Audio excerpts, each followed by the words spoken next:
আমি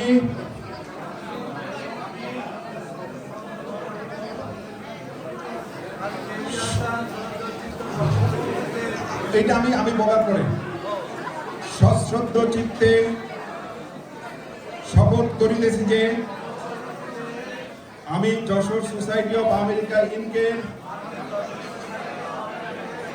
গঠনতন্ত্রের সকল নিয়মাবলী ও শৃঙ্খলা সংবিধান মোতাবেক মানিয়া চলিব। সংগঠনের লক্ষ্য ও উদ্দেশ্য বাস্তবায়নে আমি আমার মেধা ও শ্রম আন্তরিকভাবে নিয়োগ করিব। আমি রাগ বা অনুরাগের বশবর্তী হইয়া সংগঠনের নিয়ম বহির্ভূত কোন কাজের সহিত নিজেকে সম্পৃক্ত করিব না। ধন্যবাদ।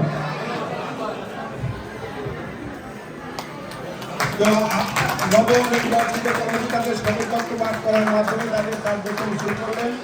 আমি সকলকে নির্বাচন কমিশনের পক্ষ থেকে, এলাকা কমিটির পক্ষ থেকে নবনির্বাচিত কর্মীকে অভিনন্দন জানাচ্ছি এবং তাদের কার্যক্রম সুন্দর সফল হোক এই কামনা করছি।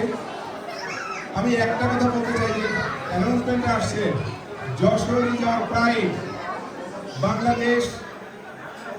বাংলাদেশ আমাদের প্রাইড। বাংলাদেশের মধ্যে যশোর আমাদের প্রাইড। বলতে পারেন সেটা কি? যশোর প্রথম মুক্ত শহর 6ই ডিসেম্বর, যেটা নিয়ে আমরা গর্ব করি সব সময়। যশোরের ইতিহাস ঐতিহ্য অনেক আছে, কিন্তু দেশ হিসেবে প্রথম মুক্ত শহর যশোর, সেদিক দিয়ে আমরা গর্বিত।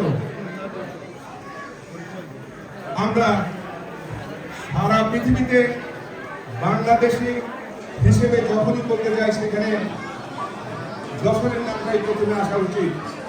সেই যশোরবাসী আমরা সকলকে অভিনন্দন জানাই এবং আমাদের যশোরের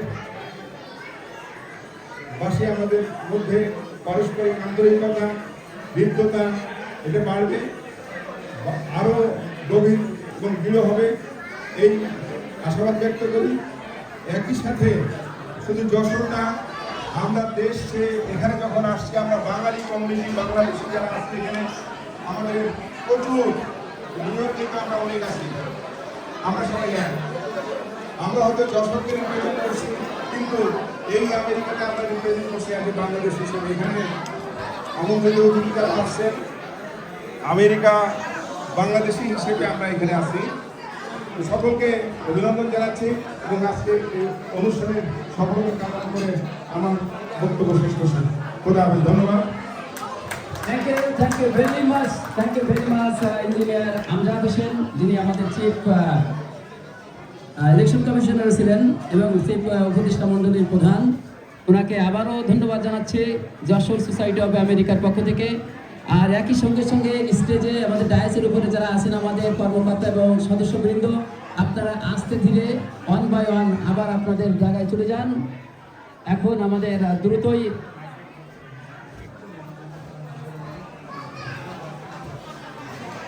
আচ্ছা, যাই হোক, আমি আপনাদের